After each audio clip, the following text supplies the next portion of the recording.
And everyone, you are being recorded. And Steve, you can take it away. Okay, well, good morning, everyone. So I'll get right to it. Sharing my screen because it may take a while. Let's see.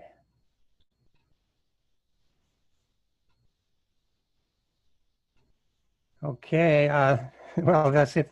I think this is suitable for the summer season. This slide it gives you any cool feeling.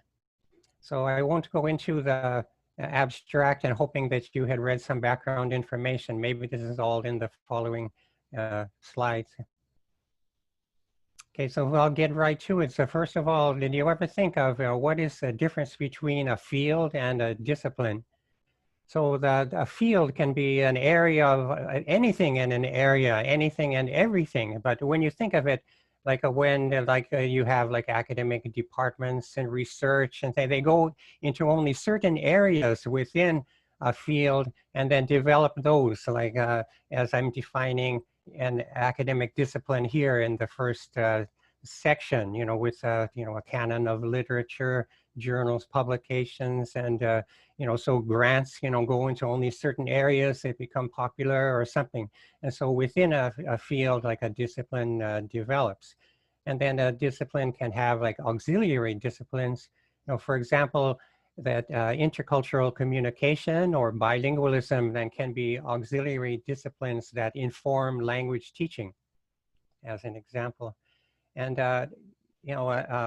a discipline then includes like faculty development. And then lastly, I'd like to point out that often this is not done enough, but that the discipline stewards the professions in society, so that each profession in society then is or should be stewarded by the discipline to uphold the standards and ethics of the profession. Okay, so in the broadest sense, like online education could be anything really educational. So I'm not thinking of like, sometimes they distinguish between web-based training and web-based education. So I'm thinking of things that are truly educational, then could be online education in a broad sense, whether formal, informal, or even self-education. But generally, I'm thinking of education in institutional sense, to distinguish it from learning, which can be from anything, experience or anything. But in a disciplinary sense, then online education is more specifically, teaching and other educational activities by institutions conducted through the internet, wholly or partly, including blended or hybrid learning. So there recently I was interviewed by an Indian journalist who became an academic, and it's quite interesting that the way that he views this situation like from the outside, and then I tend to turn all of his questions like inside out. So I took some passages from the interview, and so sometimes I would just paraphrase it. It may be difficult to read along, or I may quote in this case. So he's looking at online education as like a sector, like kind of like an IT support, support staff, that you would outsource to or something. But so I answer that online education should not be a sector of technical specialists separate from educators, but rather a pan-disciplinary set of meta skills that educators develop on top of subject matter expertise. And so each teacher has their own subject matter expertise. And originally that online education was, of course, not a discipline, but it was completely new to everyone. So people from all the different disciplines then got together, and I find that you never need to really separate them, that it can be pan-disciplinary, all the activities. And so it's a set of meta skills that people from all different fields then to use, but they can also come together as educators in the global community of scholars. So actually, when I founded the World Association for Online Education in 1998, specifically with the idea of turning online education into an academic discipline or a professional discipline. So the thing is that it's not some other people's business, but teachers and learners, need to rely on ourselves, in a new world of online inquiry and communication, where people are, constantly using, online, like personally and professionally. And then because online classes offer flexibility of time, place, and pace, there's a demand for online classes, even when teachers and learners are near each other. So even you live in the same town, with the teacher, but you have to do something, during the class. And so the online dimension can come in to compensate for that. So at the bottom here, I've given the source, and you can find this presentation slideshow online and to read through it, at your leisure and use the sources. And so then he asked what kind of policies, or he's thinking of kind of an Indian, kind of like a rigid institutional terms in some of his questions. So, but I recommend, blended learning, so the technical solutions that you employed in online classes for emergency remote teaching, will carry over into enhancing face-to-face classes with a supplementary online dimension, available anywhere at any time. So blended learning. And another interesting point is like the study skills that you need to learn ICT are like will be needed in the future workplace. So students need these skills, and so you might as well like learn ICT or learn in ICT, so it can serve as both the subject matter and the medium of instruction. Like I think of learning about all these technologies through books, it would be really through a glass darkly. So just as you have like the content-based EFL or bilingual education, like where you learn the content, through the content, is more efficient. Okay, so then he asks, how that this will affect the teaching community at the bottom of the slide. So I think other people have also said this, that that it's a new situation, and we should be understanding to teachers and students and more flexible. But blended learning and lifelong online learning are here to stay. So it's up to each educator to develop the skills, to make it effective. Whether we have the luxury of face-to-face classes in the future or not. And here's, he has an interesting viewpoint, and maybe other people share this. Listen to this, like the remote communication and teaching cause a physical and psychological gap between students and teachers. Will this permanently redefine teaching? And so how would you answer that question? But so I say, remote communication is not a cause, but an effect of physical separation. So it provides an avenue for solutions to the tyranny of distance. So rather than remote teaching causing a psychological gap, it should aim to fill the gap. And then he also asked like how remote teaching could be compared with regular online learning. And so again, the emergency remote teaching arose precisely to avoid that kind of judgmental comparison.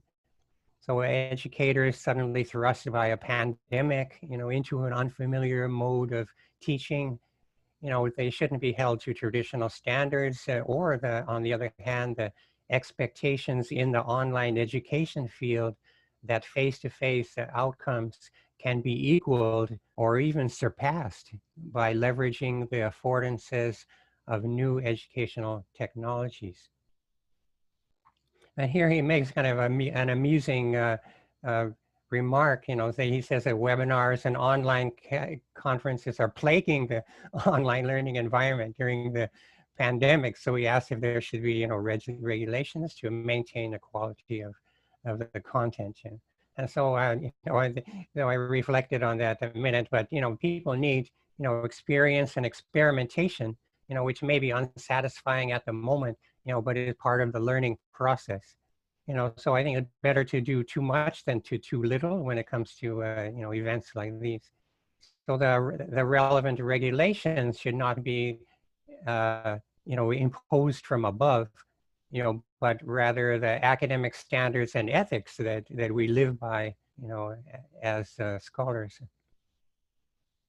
And then finally, at the bottom, I just make the, the general remark that that we have the global community of scholars in our purview, or even the world. And so we have a greater responsibility than ever, in professional development, international collaboration, and sharing. And so I think that that's a lot what online teaching in Japan is about.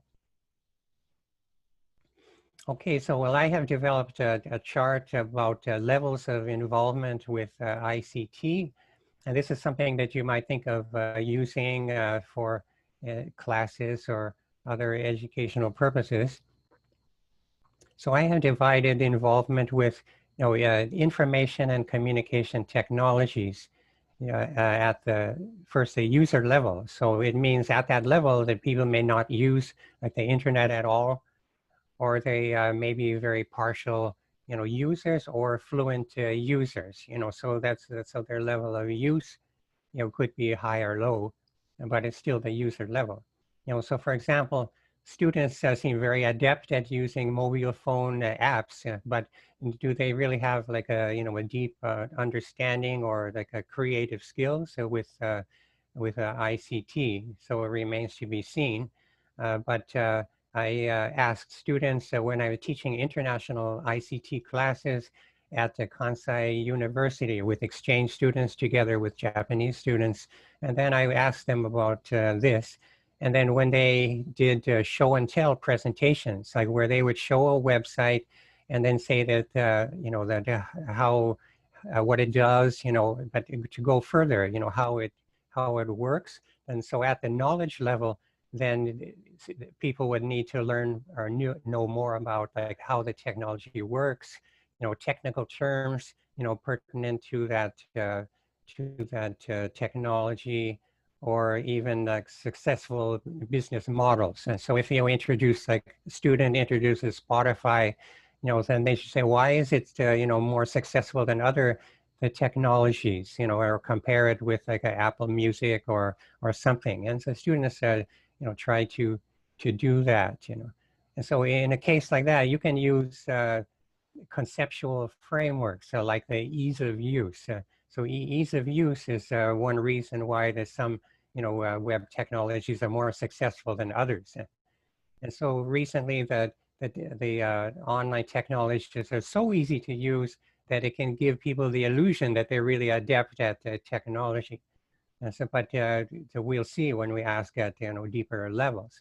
So that at the developer level of IT, just the hardcore, the hardware, software, the coding, or making websites. So not just filling in simple templates, but being able to edit the HTML, the markup language of a web page is, at the least.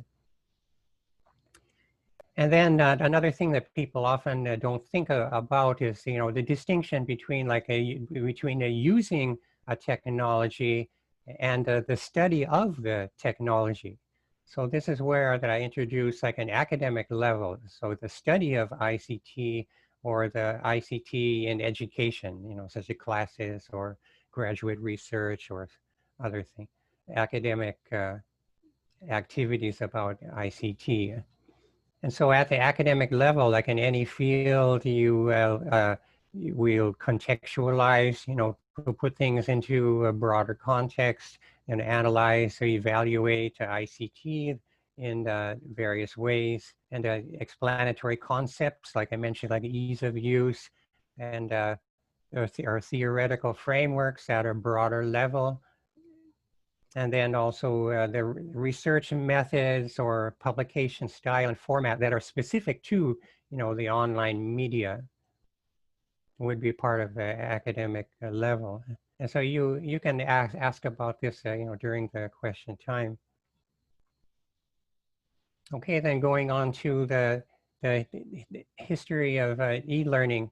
So that the first Konole in the 2017 paper then developed like the part in red, and then I asked her permission to expand upon it with my additions in brown, and it's published in the Asian Journal of Distance Education, my article including this chart.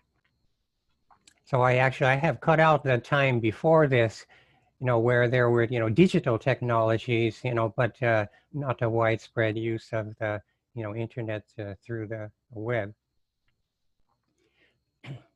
And so that, so some of the, like the early, manifestations, so that, developed at a higher level later, like a learning objects and later turn into, open educational resources.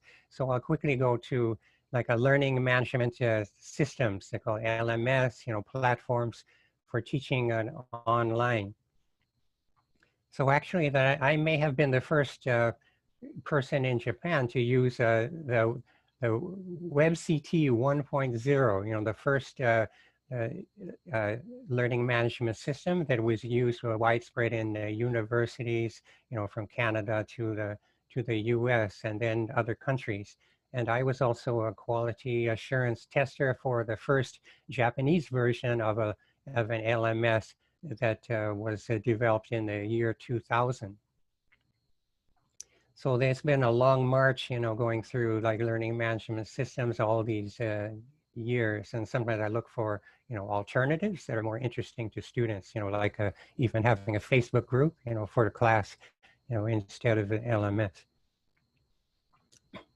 And so another area that I was very involved with was a large scale or completely online international academic conferences. And so this was how events like this originated, which where you've turned unconference into an unconference. But the first one that was really large scale was like a teaching in the community colleges online conference in 1996, based at the University of Hawaii. And in the second year, in 1997, it already got quite large. I was actually the program chair for with a large staff, for a conference with 1,800, participants in that online conference. Okay, well then, so I think it would be a good point of a discussion, like the evolution of like online conferences, how it could lead to our work. But maybe I'll listen to what you have to say about that kind of thing. And then around 1998, then the mobile devices, or rather the mobile internet, started to develop. And it was interesting that Japan was really a leader at that time. And through like the Docomo and the other rivals, so they always wanted to have everything like monetized, everything always to pay, and so that may have slowed down their progress, and also the so-called the way they have like the things are only in Japan, and then they don't think of like the international market. But Japan was a leader at the beginning of mobile internet. And so I sort of jumped into that and developed a mobile phone homepage that was worldwide accessible in the year 2000. And at that time, like to see like a photo like on the mobile phones at that time, it had to be under 10 kilobytes. So now we routinely take photos that are 5 megabytes. But so it had to be like under 10 kilobytes. So when my students like in the countryside, like saw my face on their mobile phones in the year 2000, well, they really laughed. So so it later like it developed into like a M-learning, like the mobile learning, then mobile assisted language learning, and then culminating in U-learning. But we should always think of some of these technologies as really in the future and not developed yet. So I go into that more more later. But the ubiquitous learning would really be where the internet is all embedded invisibly in the environment and so seamlessly that you would go through your daily life like a constantly assisted by the internet technologies and AI, without even thinking about it. It would be, an extension of your daily experience. So we're certainly not there yet. Okay, then some other things that like the learning design or the instructional design then developed started around 1999. And so although I was an instructional designer like on a big World Bank project, it's still I'm not so favorable toward this now because in effect it was like unpacking teaching online like into different functions, so with a division of labor. So a teacher would work with a technical staff, and so but now I think that we need to rely on ourselves and develop our own skills. It's not other people's business anymore. And then, some things have come along like the gamification of learning, like that. So first you have a bunch of studies that say, oh, it's effective for, learning or education. And then later then other studies come along and say, well, no, it's not really effective or it doesn't make any difference. You see that pattern all the time with the new technologies for education. And then around 2001, like open educational resources come along. Like the resources were always there, but what was new was that the OER protocols, were developed for free sharing. So like I think of Creative Commons or Wikimedia. So what are the protocols, for sharing and giving proper attribution, when you share content from the web. So that's important and still active field now. Then around 2004, then the social media and Web 2.0 then come along. And then it's kind of out there in a different area, it really is podcasting, when iPods were developed. So I think in 2004, I think that we were using like iPods for education, with teachers developed their own like listening activities, and then it was given to all the students, in April 2004, like at Osaka Jogakuin, university and college. So, but podcasting is kind of a distinctive. Sometimes, these technologies are not so much like a causally related, but they're contemporaneous. So you have to think if there's really a causal connection between some technologies and the age and or the time that they develop. But podcasting was very useful at a time when bandwidth was a little limited, so that so just the sound technologies are using a less bandwidth at that time.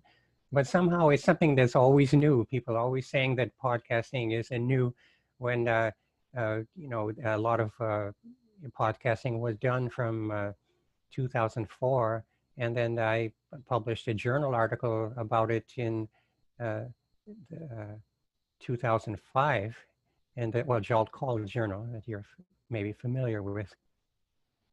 Okay, so that so social media quickly got very big, and so another thing, the virtual worlds. For a while, as you may know, that the Second Life of virtual world was extremely popular among language teachers, and but somehow it needed like a special program, and it was a little bit difficult to use and a bit taxing perhaps, so that it kind of petered out, the interest in that virtual world. But later it's been a kind of renewed interest in that kind of area with virtual reality and augmented reality. So those are going strong now and will develop more in the future.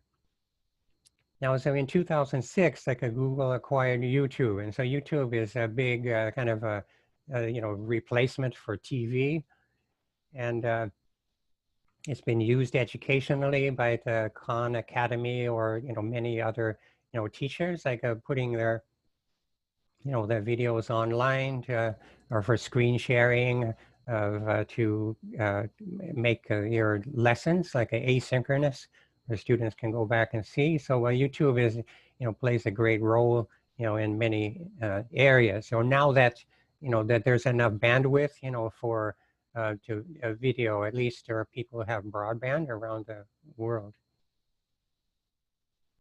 In 2007, then ebooks and smart devices develop, so that, let's say you have a smartphone and then you read the ebooks on the phone. In 2010, like the iPad tablet computer was developed, and so right after that, then the Osaka Jogakuin University, and we started using like the iPad. Also, all students would get iPad and use that in classes, so students could access the internet, through Wi-Fi and during the classes. And then after that, about a year later, massive open online courses, MOOCs, so that so many people think of online education just as like online classes, or MOOCs is kind of like a variation that can be like outside of specific institutions. But the earlier I defined online education in a broader sense, with any kind of educational activities through the internet. But these are a couple like varieties of online classes. So within an institution, call that online classes, and then more broadly, massive open online courses, that are still going on, but they have the kind of dilemmas of should it be profitable or what, and so that many people use these, and it should be useful like for people in developing countries. They can develop their skills and have like the rare opportunity to interact with great universities.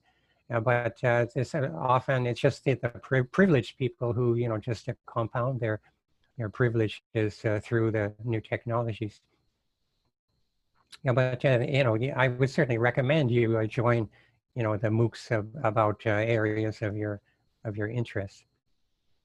And then some of these other that still, I think that's still developing now, but learning analytics, like to optimize the student progress, at the individual level for more personalized learning or smart learning. And so I think this is just developing now, like AI and smart learning. And so by stopping at 2010 and some other technologies have have developed, but like in this chart is when I say later, then the U-learning or the VR and AR, so they are in the chart. So I'm sure there are other technologies that have been left out. It's not trying to be completely exhaustive. Okay, you can ask about some aspect of the history of learning or the evolution of like online conferences, and a little later. Yeah, but here's something like to consider, like when you're especially trying to build a paper around the kinds of work that you're doing now, especially if you do something that other people haven't done. You can try to build a paper or a presentation around conceptual frameworks. Now, here's the first thing I think will be useful for most people. So whenever you write papers or do research, then you try to go to the original source. So that I can recommend this one to you to cite as the original source for emergency remote teaching, the paper by Hodges et al. In the EDUCAUSE Review, which is a big journal in the U.S. That I published once long ago. So that again, you can read this slideshow like online later at SlideShare. So another conceptual framework that's of interest and relevance to our event here is a community of practice. So this the kind of OTJ summer sessions event, can be organized because we are a community of practice. So it's not like a union, but a guild. The people who are in like the same line of work. And if people all had like a high level of skill, in this field, then it could be called an unconference, and it could be just say, let's meet there and then start organizing from scratch. But this is a little different because remember, you have your subject matter expertise, which is different from like the online education or online teaching that we are discussing. So it's you have your unique way to understand this event. But so a community of practice, like originally developed like a Lave and Wenger, in their book like Situated Learning, and they specifically point out like a legitimate peripheral participation. So when you're thinking of like how much or what level people participate in online communities, it's legitimate and acceptable, for people to be quiet and just sit back, and listen and read for a while. And then gradually they kind of master the vocabulary or the discourse of that field, and then they start to speak up and become full participating members. So that's the way it should be in a community of practice. So I think that, so this is a way of also describing and how the OTGA is developing. So then some other systems, or the concepts, that are related to online education.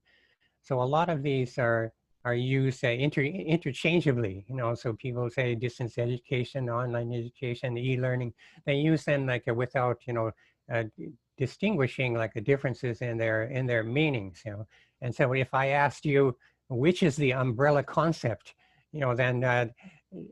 then probably most people would be stumped, then because there are different ways of looking at concepts that I think that throw people off. And so I'm going to talk about how do we know that some definitions are better than others. So looking at these four. So distance education is simply like where the teacher and learners are separated physically in distance, and usually it would be throughout the semester, like the School of the Air in Australia, where students in the outback, get their lessons by post and listen by radio and take their lessons that way. And the distance education has a long history of over 100 years, and it's a well-developed field. But often, even in Japan, it involves like a mailing, papers to students who like write them out and send them back by mail. And so it's been slow to develop from correspondence education into online education. And then e-learning really means any kind of a digital learning. So if you say you take something online and use it offline, let's say when you're jogging or something and listening to a podcast or something, then that is a kind of an e-learning, but you may not be necessarily using the internet at that time. And then online education, I explained before, is specifically is teaching classes or in institutional educational activities conducted partly or wholly through the internet. And then blended learning then allows classes, if they have this luxury, meeting face to face, once or more a week, but then every day, all day long. Then there's also an online dimension to the class where students can always access the learning activities and through the internet. So I think that blended learning will be here to stay, and the technologies that you learn during this emergency time then will be still useful in your classes even when you meet again face to face. So I say the umbrella concept of these that almost includes all the others as a subset that would be e-learning. Now but actually the way I arrive at that is through really analyzing its disciplinary roots. So when you think of definitions, that often people think of definitions like in the abstract, what something means like abstractly. But a definition in a technical, like a new field, should not be ahistorical. In other words, disconnected from all the work that came before related to that concept. And so, e-learning is a term that has been used widely for a long time. So you can find it in all the journal articles or distance education publications, and going back then over 20 years. Okay, so let me go like more specifically into this idea of like how to define concepts, especially in new fields. And so I think that basically we define by contextualizing. So first, like in 2005, a famous Stanford professor, they gave a lecture like here in Japan, and they could call computer-assisted language learning. And I asked him, what he thought about it as a discipline.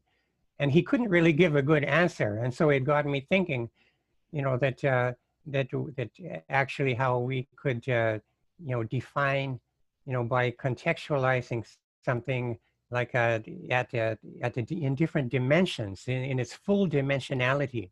If you look at like a dictionary definition, you say big means large, and then you look up large, oh, large means big. Hey, wait a minute now, are we being deceived or what? So, but if you were really to like define something, let's say like you define some term like in Japanese, like onegai shimasu, ojiki suru, that actually you would need like a kind of a multimedia kind of a dictionary definition, that would explain and show, how this is used in the different situations.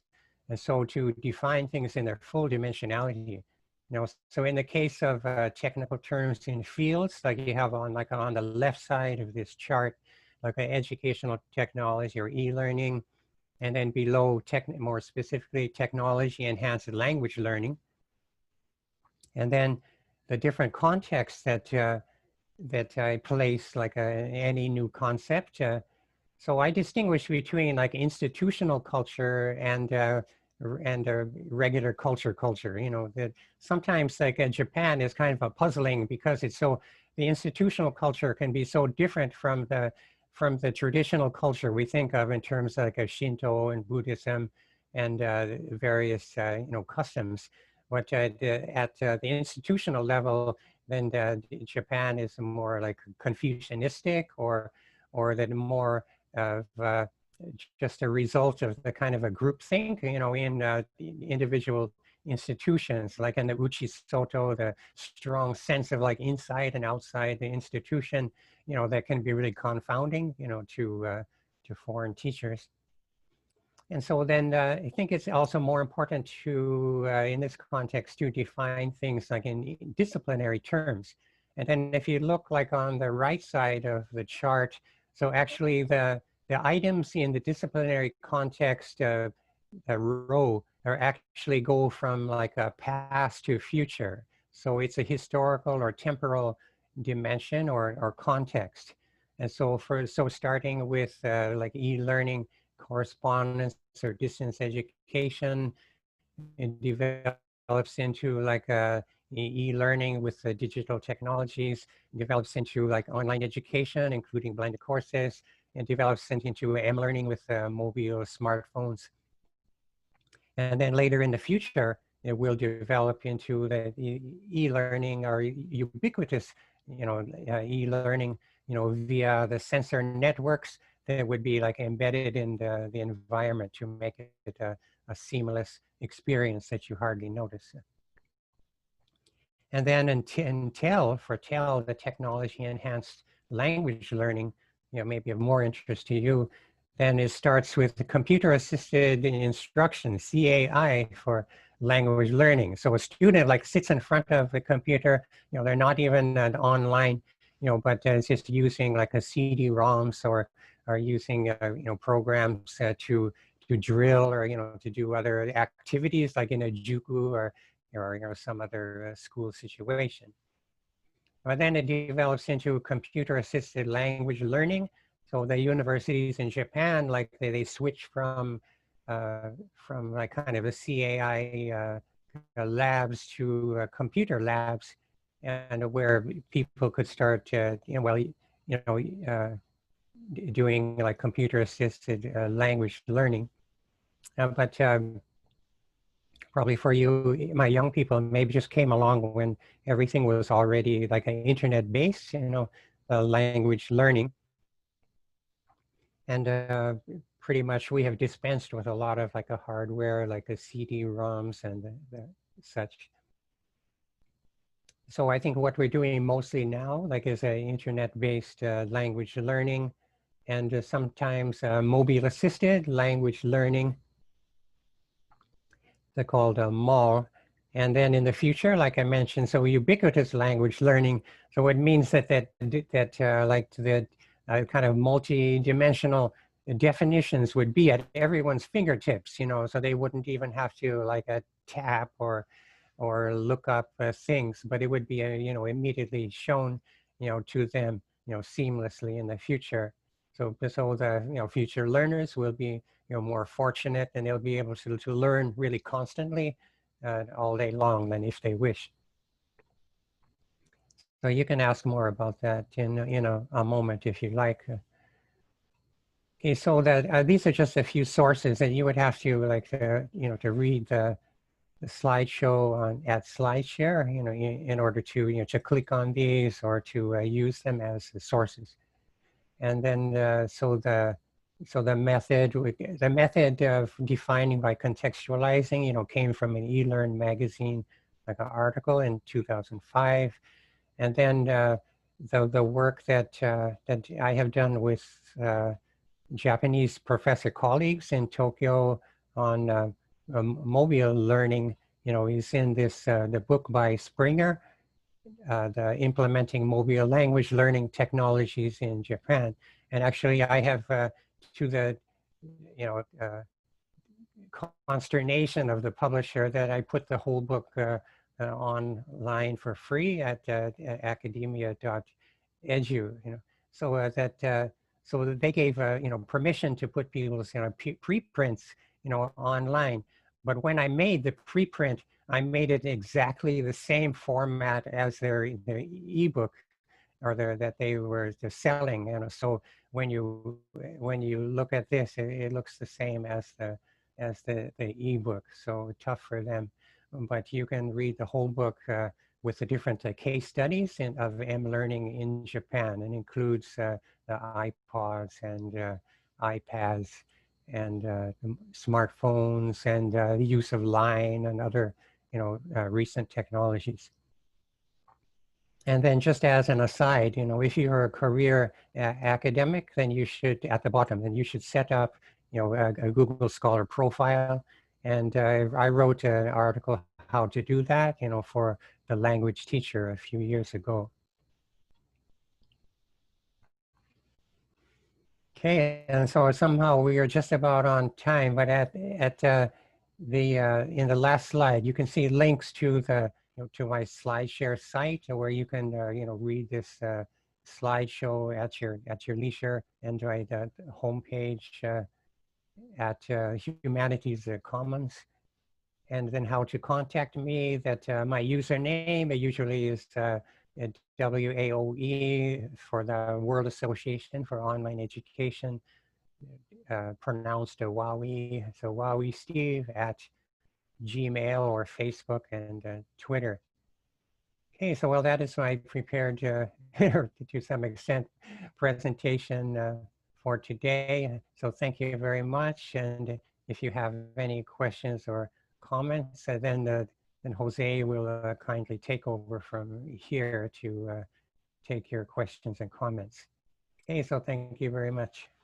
Everyone, if you want to unmute your mics for just a second, we'll give Steve a round of applause, or at least hit the reactions on your reactions button at the bottom of Zoom, and a round of applause for Steve.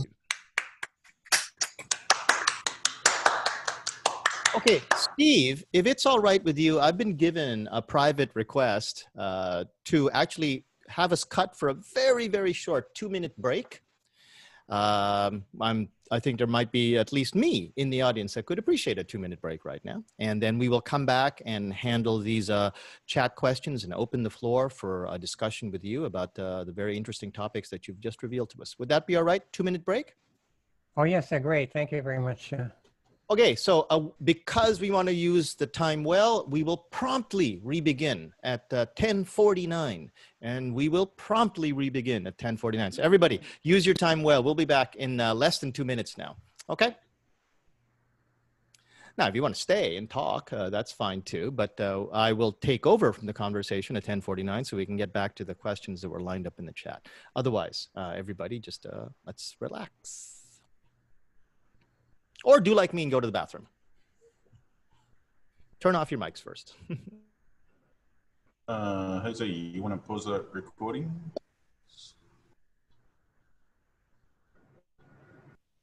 So when I think about Melody's kind question, then you could do anything. I could post like a list of references, like in the OTJ. Oh, that wasn't me. For... That wasn't Oh, me. oh, okay, sorry. Thank you for attributing it to me, but yeah, I was it just wasn't me. Oh, I was just out. Yeah, well, I wouldn't put it past you. Thank you. Okay, Steve, why don't we begin with a couple of questions that I did glean from chat, and you can start by answering those. And then after those questions are up, then as people start thinking of more questions, we'll start opening the floor. But the people who lined up to ask questions were both Glenn Hill. Glenn Hill asked 2 questions. So why don't we get on to those? At about 10 minutes into the presentation, Glenn asks, and Glenn, I offer you the chance after he answers this to follow up with a question over your mic, but he asked, can you give some examples of how remote teaching can fill the psychological gap between teachers and students?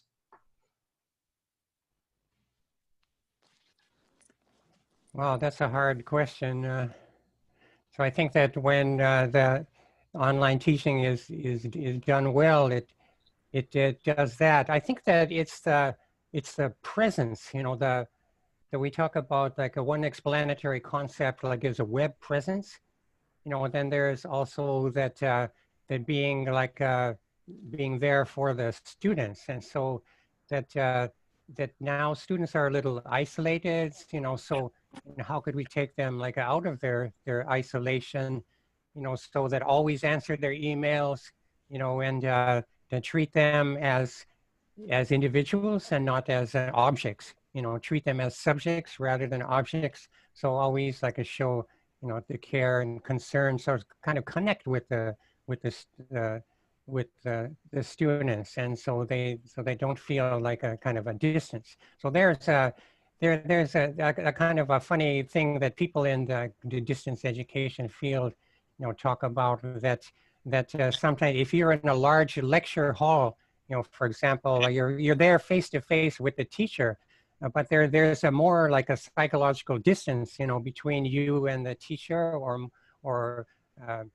more power distance, like in intercultural communication. There's more distance than there would be like if you were with students like online, you know, and then connecting with them as individuals, you know, so that so I think that when we teach well and are concerned for, you know, for students, and then we can narrow that gap.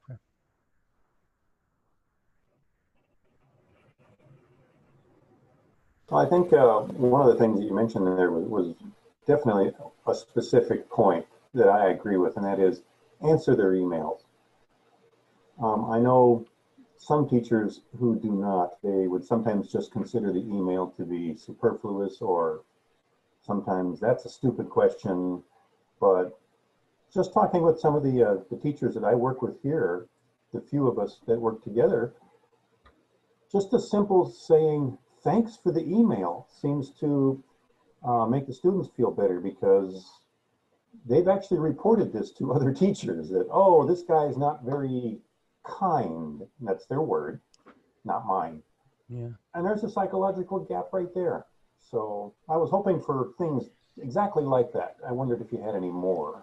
You know, sometimes the students try my patience, you know, with their, you know, with the things that they say, but, you know, I try to, well, so definitely always answer and try to be cordial and always, and not just like answer, but say, dear Darty Darty son, you know, so at least like treating them as an individual. I wonder And there if was, anybody else has any other examples that they might want to throw in, because one big problem is dealing with large numbers of students in a single class. Glenn, maybe just because you were the only person that was asking questions in chat.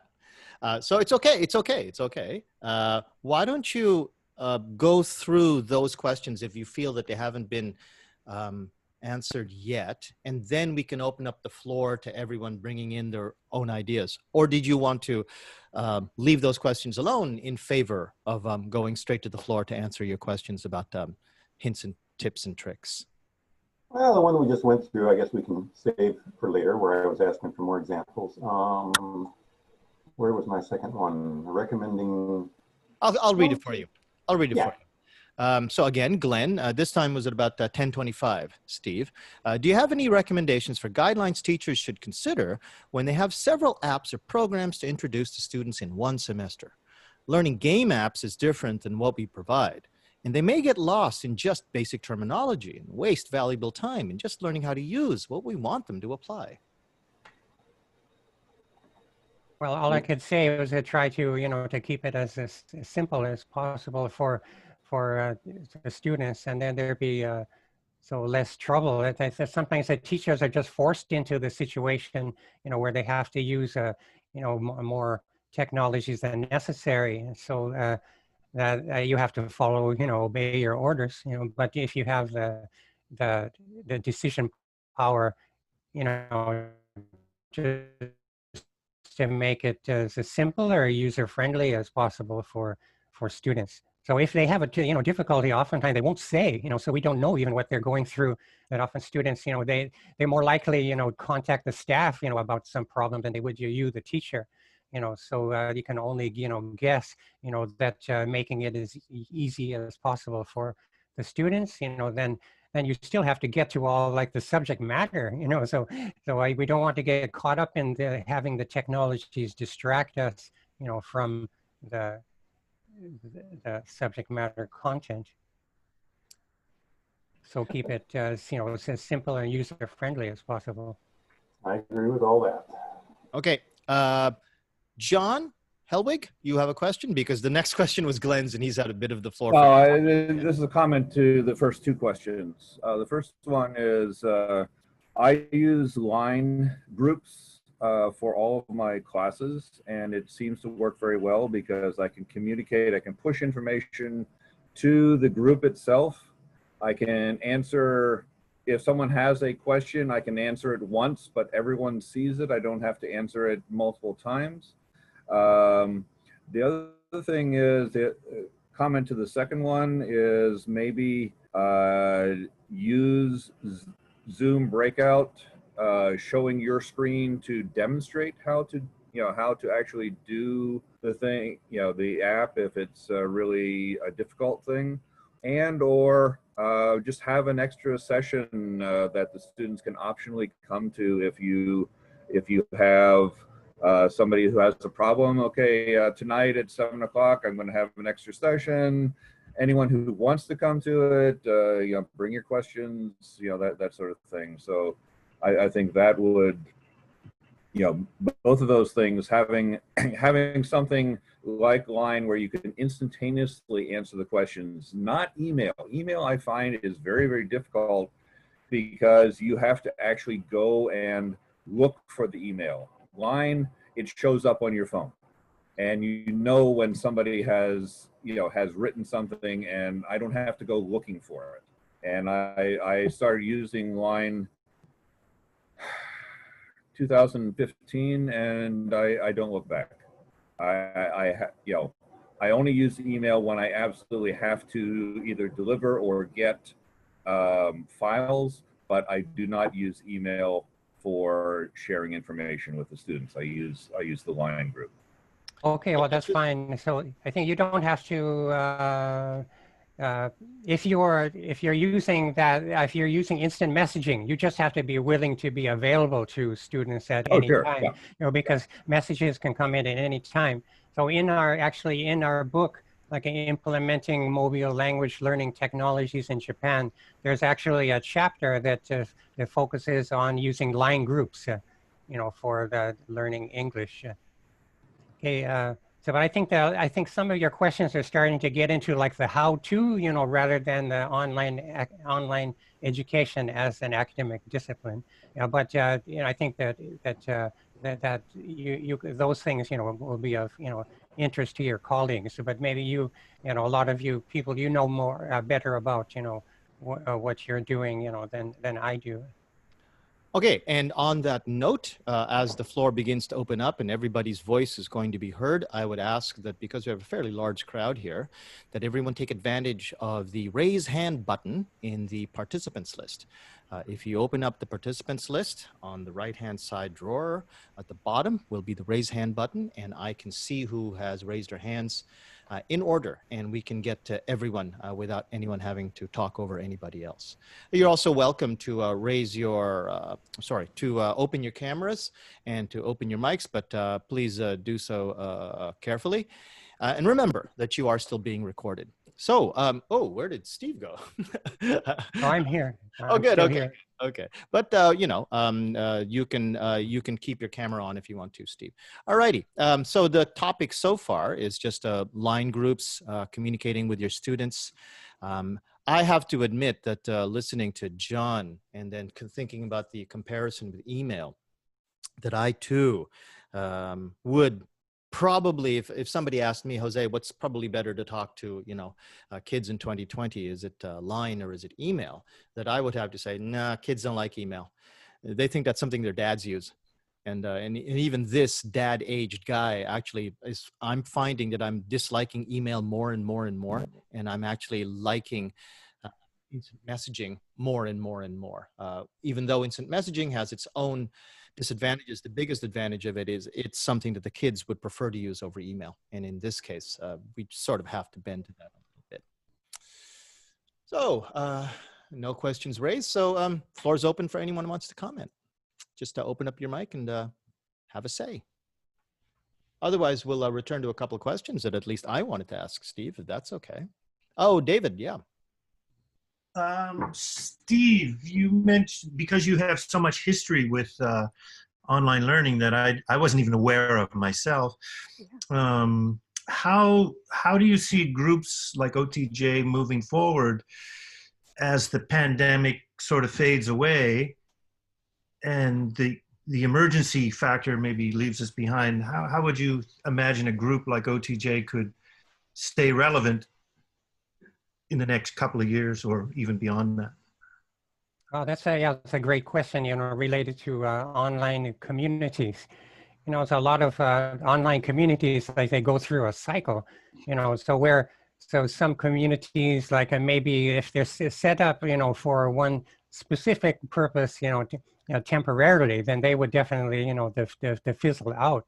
But you had the perspicacity to call the group Online Teaching Japan. So it doesn't end when the pandemic ends, but the online teaching in Japan will continue, like at least in the form of a blended and others. So I think that once people have got this now in their repertoire, you know, that they're going to want to use this more.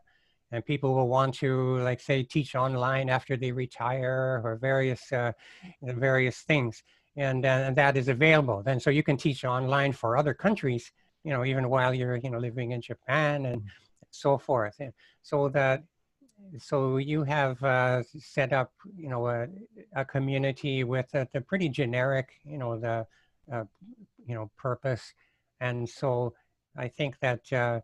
That with if you can like sustain like that sense of community, and then people won't want to leave. You know, they'll feel like a part of the community that you and the moderators and, you know, Jose and Adam, you know, that sense of community that has been established. You know, I find that quite you know, admirable, and I'm you know, kind of glad to be you know, part of it myself. Usually I'm not very like group oriented, but I've been quite, you know, moved by like such a helpfulness, you know, by, you know, Jose and other and you folks in the staff, and so a community can be, you know, can be sustained. Sometimes it takes a little, sometimes a little like a kind of a like a cowboy and a cattle, you know, kind of sometimes to be ruthlessly, you know, ruthlessly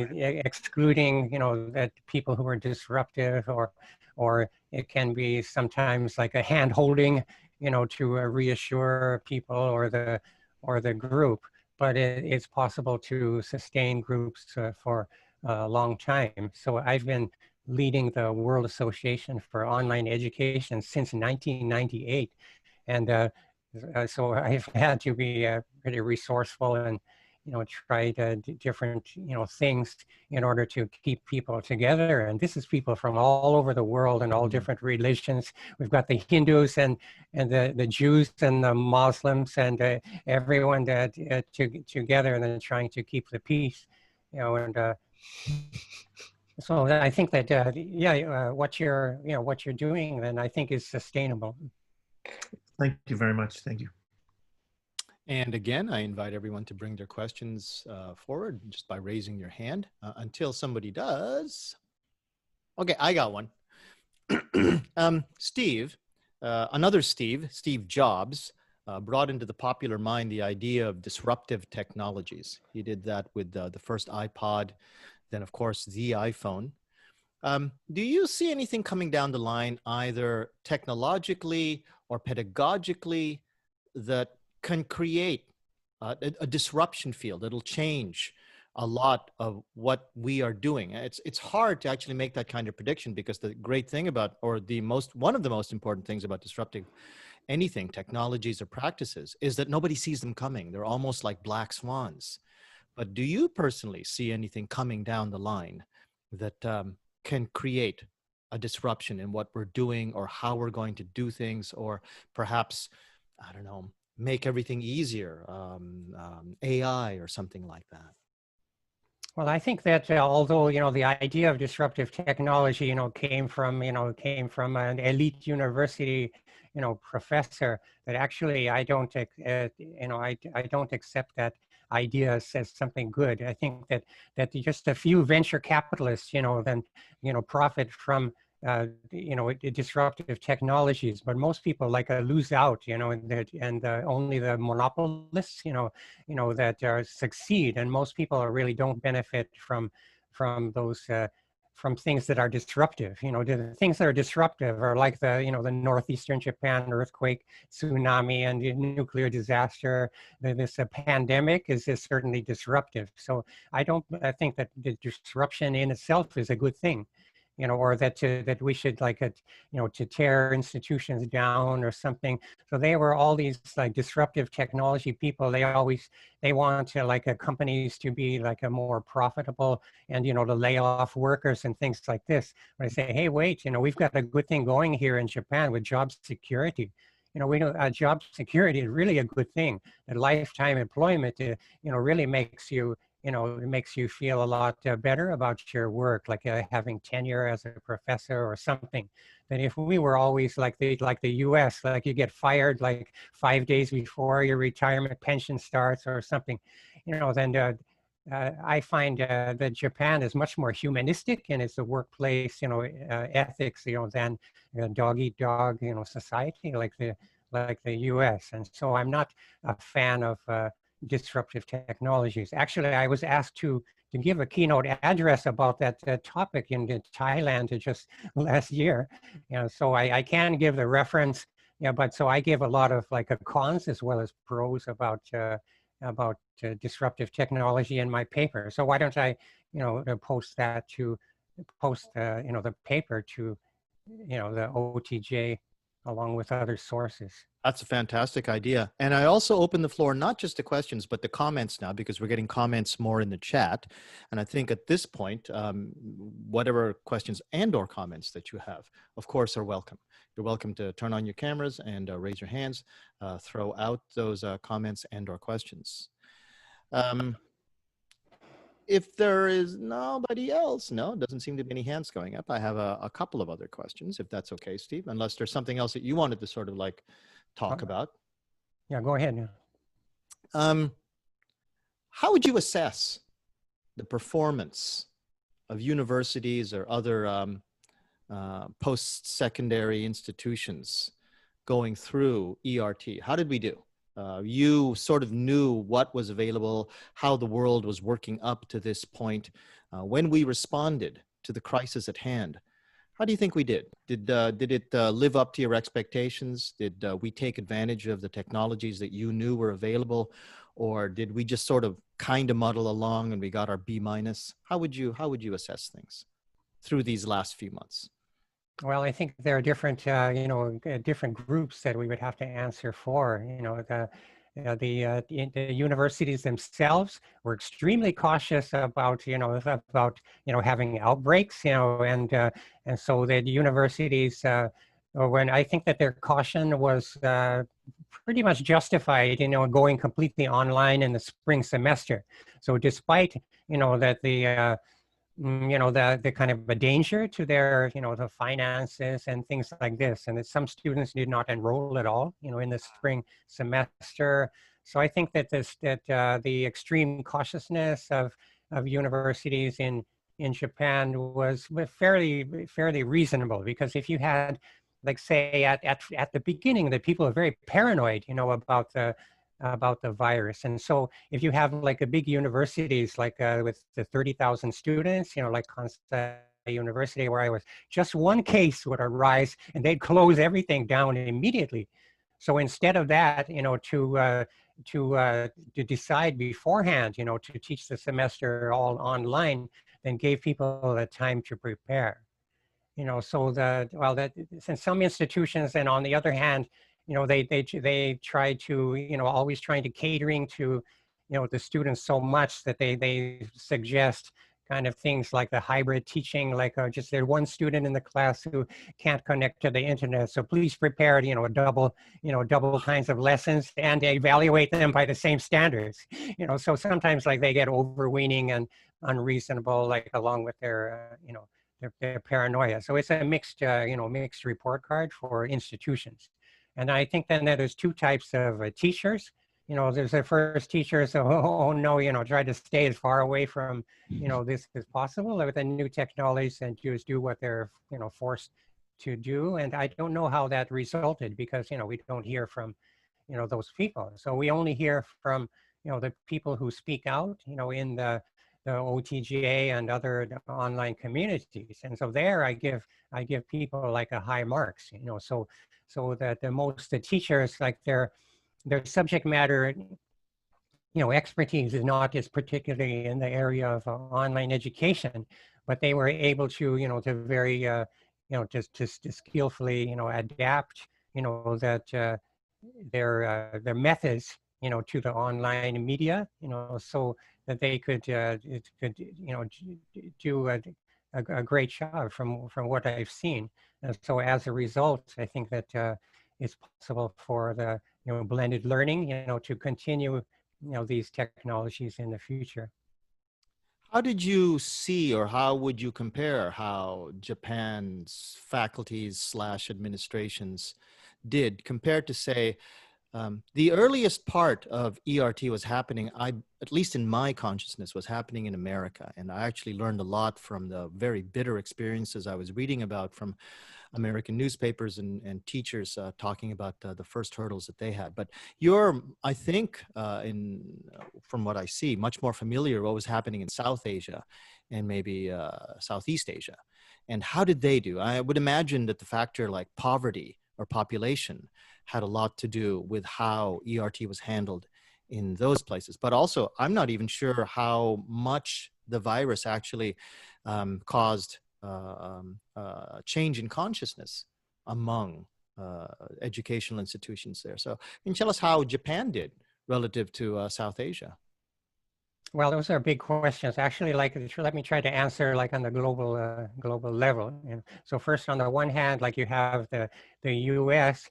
that where I think that the higher education had become extremely like a bureaucratized, you know, in the recent decades. Like the number of administrators vastly increasing, while the number of teachers or teachers with tenure, you know, decreasing, you know, as a proportion.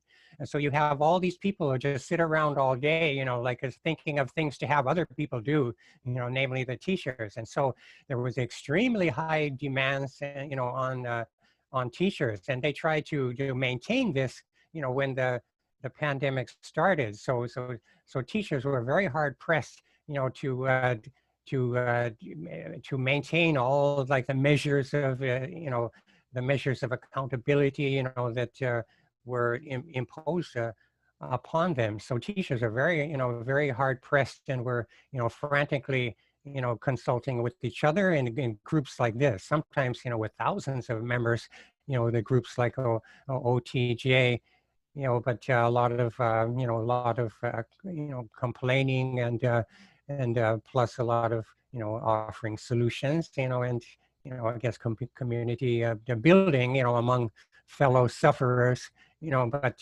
so the U.S., you know, they're very advanced, but at the same time, you know, that they're very demanding and bureaucratic at the universities, and also they're suffering the worst of the, you know, pandemic.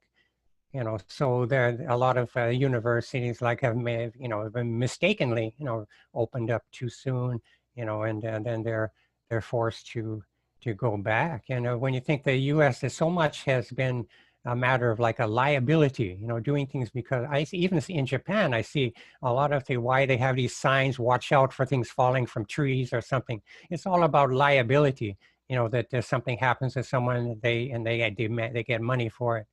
You know, so that in the U.S., extremely litigious society, you know, it's surprising that these universities would even think of, you know, opening up again. So there's always no end of trouble in my home country.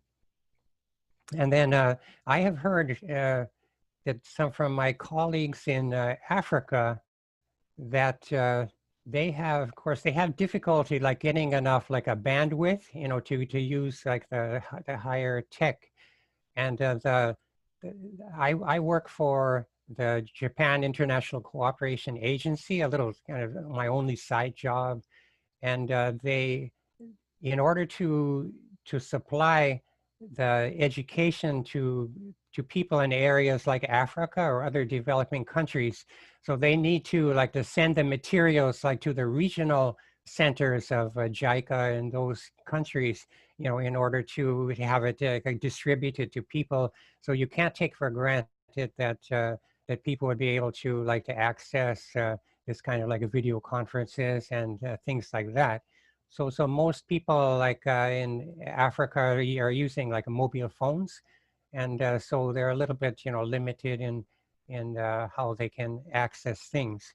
Then in South Asia, I got the impression that a lot of people, you know, outside of the elites, you know, that they would have difficulty, you know, connecting or getting online to take advantage of these, you know, educational opportunities.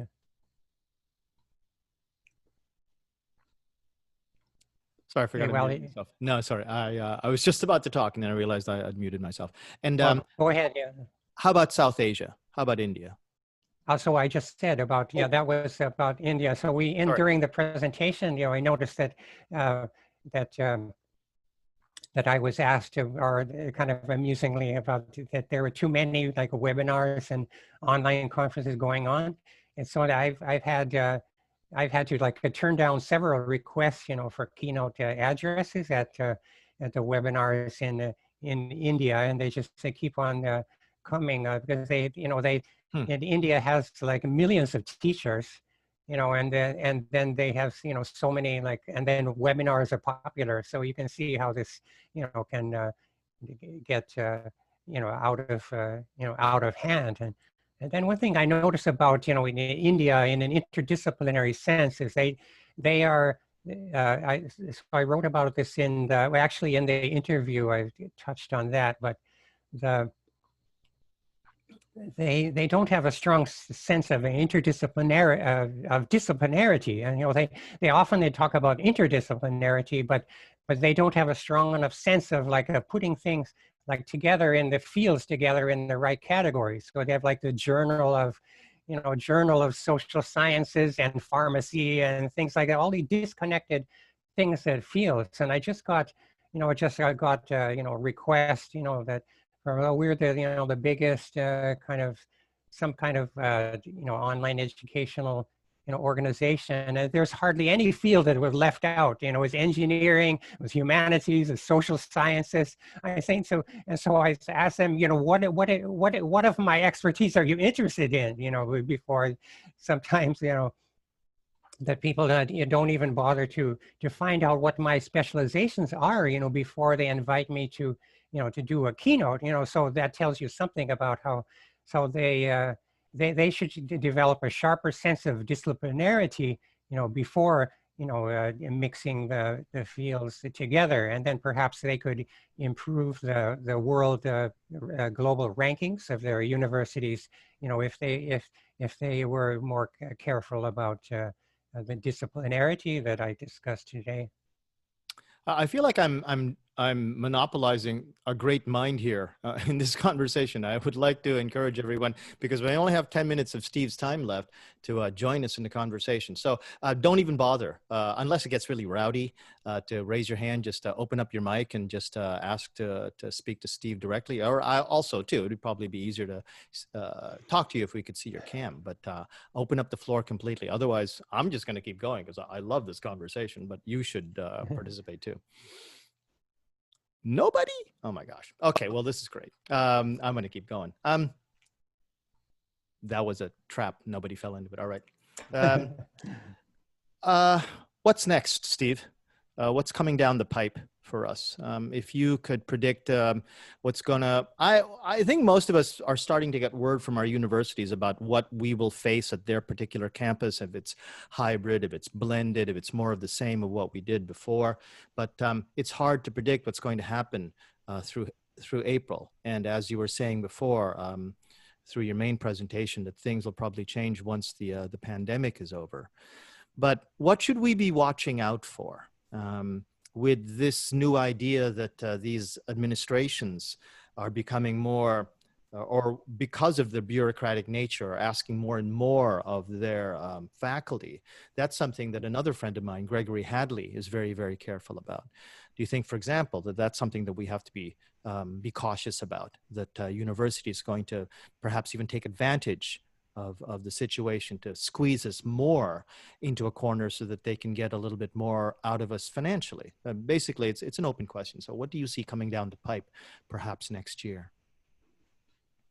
So, well, I think that, the danger is that the university is facing financial pressure, that they would try to open up prematurely, or that they try to please everyone, that by say demanding too much of teachers. It seems like the brunt of the work always seems to fall to teachers, and then the work of administrators is to give teachers more work, so I think that probably to be cautious at this point, that I think it would probably be, be better to have all the fall classes decided to be online, and then spend the summer, the people developing, more skills in order to teach the curriculum online in the fall. So there's no sign that the pandemic is ebbing to the extent, where there wouldn't be a few cases, popping up at different university campuses. And so ordinarily that they would just close everything up immediately when a case arises, but then they start to compromise, on their even values, they're facing, economic pressures. And so I think that that's kind of kind of a danger. So teachers have to be, you know, ready for everything, so that everything, we're always on the front lines. You know, we have to be ready to get pushed into either into the classroom, you know, or into a hybrid situation, or whatever the others decide. So, and that's partly part of the problem. Like when you have, you know, a vulnerable, you know, the class of, you know, a lot of contingent, you know, faculty, and a lot of faculty do not have, you know, that tenure or job security. And so we're in a kind of a weak position, you know, to fight back, you know, if you disagree with the policy of your university. And so a lot of teachers may, like they say, they think they can do something, you know, that's against the rules, but it's not so easy. You know, the little ashio hiparu, you know, the little, like the ways that you can be, you know, pulled under are more than you realize. The ways that you can be like undermined if you don't go along with the program, you know, of your institution. And so a lot of the universities are even like a one-man show, you know, of the president who doesn't know technology at all, you know, and maybe have ideas that are, you know, just based on, you know, the financial or overall interest of the university, you know, without, you know, the considering pedagogical, you know, or other factors, you know, in the decisions. And oftentimes with teachers, it really, you know, especially foreigners in Japan, we're in a vulnerable position, you know, living in a host culture, and ordinarily we're very hesitant, you know, to complain or to, you know, to go against, you know, cultural norms. But so sometimes, you know, you do have to draw a line at some point, you know, where you have to speak out or try to do something. But at the same time, then we try to bear as much as we can, you know, in the Japanese culture of gaman. So actually, you know, the Japanese faculty colleagues of ours are, you know, maybe have a lot of complaints, so they keep to themselves, you know, and then if foreigners speak out, then they think, oh, look how self-indulgent, you know, to complain like that, when we have to just put our, you know, our heads down and, you know, and cope with whatever we can. You know, so there's no easy answer, you know, to questions like that. Right. I'm reminded by Glenn popping back up on his camera that he wanted to actually open his question to the floor. We can do that for the last 10 minutes, if you don't mind, Steve. I think that we're almost finished. Yeah, we're maybe last 5 minutes. Did you want to do that, Glenn? Well, like Steve mentioned, mine were pretty much questions on a how-to nature. I don't know if you want to really get into that with just a couple of minutes to go. Thanks, I was anyway. also sorry to interrupt. I was also going to remind you that on Tuesday, I don't have the schedule right in front of me, but Cassie Guevara will be doing an entire session on the idea of game changers, where the topic is quite open to whatever it is that you think really upped your game in your classroom. But you can probably bring this question, because it's a very relevant question, to not just what upped your game, but how you can up your game by asking for tips on how to approach the psychological hurdles that you may have encountered. Otherwise, Steve, was there anything that you wanted to say pretty much at the end? Because we've got less than 3 minutes at this point. Maybe just to sum up, or anything else like that? Yes, so there is a, you know, another, you know, session coming up in a few minutes that people will want to move over. Yeah, so yeah, it's fine to end now that I'm a little bit, you know, relieved, you know, that, you know, I could say what I, you know, wanted to say, and was able to, you know, to share, you know, this is about everything I know with the audience here. So, I doubt maybe that maybe the fewer questions are luckier for me. But anyway, so thank you very much for being, you know, indulging me, the audience, and those out there. And I hope that others will watch this video. And I'll also try to post or answer any questions in the OTJ Facebook group. Okay, well, thank you very much, everyone. Okay, round of applause. For the next session, that will be John Gorham, he will have his session on a couple of G Suite add-ons that he's found very useful. That is on our website. It is also up as an event on the OTJ Facebook group. Please go in there and take a look. Otherwise, the 2 minutes, but I think we're pretty much done here. If Steve is still around, I wanted to say thank you very, very much. That was a great way to start the OTJ summer sessions. A lot of information to be had, and I hope everybody enjoyed it. And I hope to see you at the rest of the other sessions that are coming up all the way through this whole week. Thank you again. Thank you, Steve. Thank you, everyone that came. Thank you very much.